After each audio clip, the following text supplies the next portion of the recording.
Friends எல்லாருக்கும் வணக்கம். நான் தான் அவங்க ஈஸ்வர் காரைக்குடி. இப்போ ஃபாரின்ல இருந்து பேசுகிறேன்னு சொல்ல முடியாது, காரைக்குடி தான் இருக்கிறேன். இப்போ நம்ம விட்டு நான் காரைக்குடி வந்து இப்போ 1.5 மாதம் ஆகுது. இப்போ தான் மாடியில் தோட்டம் வச்சுருக்கேன், மாடி தோட்டம் வச்சுருக்கிறேன். இப்போ நீங்களே பாருங்கள், மாடி தோட்டத்தை பாருங்கள். என்னுடைய நான் மாம்பழம் வாங்கி சாப்பிட்டுட்டு அந்த கொட்டையை போட்டது எப்படி முளைச்சிருக்கு பாருங்கள். மாம்பழம் இது வந்து கற்பூரவள்ளி. இப்போ தான் மாடியில் வச்சுருக்கிறேன். சரிதா, கற்பூரவள்ளி செடி. இது வாட்டர் ஆப்பிள். இப்போ தான் வாங்கி வச்சுருக்கிறேன். வாங்கி வரும்போது கண்டு இப்படி ஒரு குச்சியாக தான் இருந்துச்சு. அதுக்கப்புறம் இந்த 2-3 கிளை விட்டு இந்த கிளையில் புதுசாக வெடிச்சு வந்திருக்குது வாட்டர் ஆப்பிள். இது அடுக்கு மல்லி வாங்கி வச்சேன். வாங்கி வச்சதுக்கப்புறம் இப்போ தான் துளிர் விட்டு கிளை விட்டு இந்த கிளையெல்லாம் இப்போ புதுசாக வந்தது. துளிர் விட்டு இவ்வளோ தூரம் நனைஞ்சிருக்கு பாருங்க. தொட்டியில் தான் வச்சுருக்கிறேன் மாடியில். அப்படி பார்த்தா நம்மளுடைய சங்குப்பூ விதை போட்டு இப்போ தான் முளைச்சிருக்கு. அதுக்கு இடையில ஒரு முருங்கை விதை விழுந்து எப்படி முளைச்சிருக்கு நீங்களே பாருங்கள். இது சங்குப்பூ விதை போட்டு முளைச்சிருக்குது.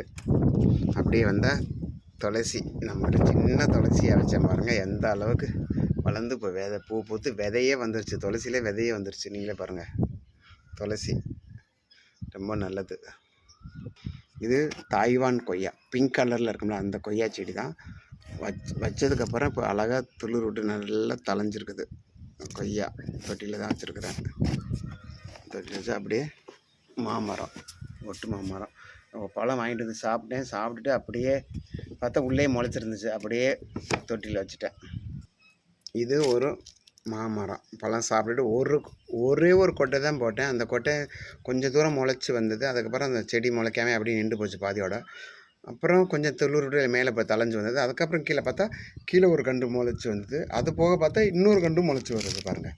ஒரு கொட்டையிலே 3 செடி முளைச்சிருக்குது. நீங்கள் இது யாருக்காச்சும் தெரியுமா? இந்த பாருங்கள், ஒரே ஒரு விதை தான் போட்டேன், அதில் 3 செடி முளைச்சிருக்கு பாருங்கள். எப்படி, என்ன அதிசயம் தெரியல. நீங்களே எப்படின்னு சொல்லுங்கள். இதை ஒரு கொட்டையில் 3 விதை முளைச்சிருக்கு பாருங்கள். இந்த ஒரு கண்டு முளைக்குது, சின்னது தெரியுதா? அப்படியே நம்ம வீட்டில் எலுமிச்சம்பழம் மரம் வச்சு இப்போ 1 வாரம் தான் ஆகுது.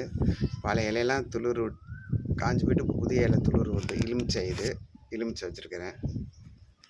இது நாவல் பழம் சாப்பிட்டுட்டு அந்த விதையை போட்டு அது முளைச்சிருச்சு பாருங்கள். நாவல் பழம் கொண்டு போய் இடத்துல நட்டு வைக்கணும், இல்லாட்டி இங்கே இதில் வைக்கலாம் நாவல் பழம். ஓகே ஃப்ரெண்ட்ஸ், நம்மளோட சேனல் பிடிச்சிருந்தா ஈஸ்வர் காரைக்குடின்னு இருக்குங்க. லைக் பண்ணுங்கள், கமெண்ட் பண்ணுங்கள், சப்போர்ட் பண்ணுங்கள். உங்கள் அதற்கு மிக்க நன்றி. நாளைக்கு என் வீட்டுக்கு, இதெல்லாம் மாடியில் உள்ள தோட்டம் தான் இது. நாளைக்கு என் வீட்டுக்கு வெளியில் முருங்கை மரம், சீத்தாப்பழ மரம், கருவேப்பிலை மரம்லாம் நிற்கிது. அதை நான் காட்டுறேன் உங்களுக்கு. Okay, bye, see you.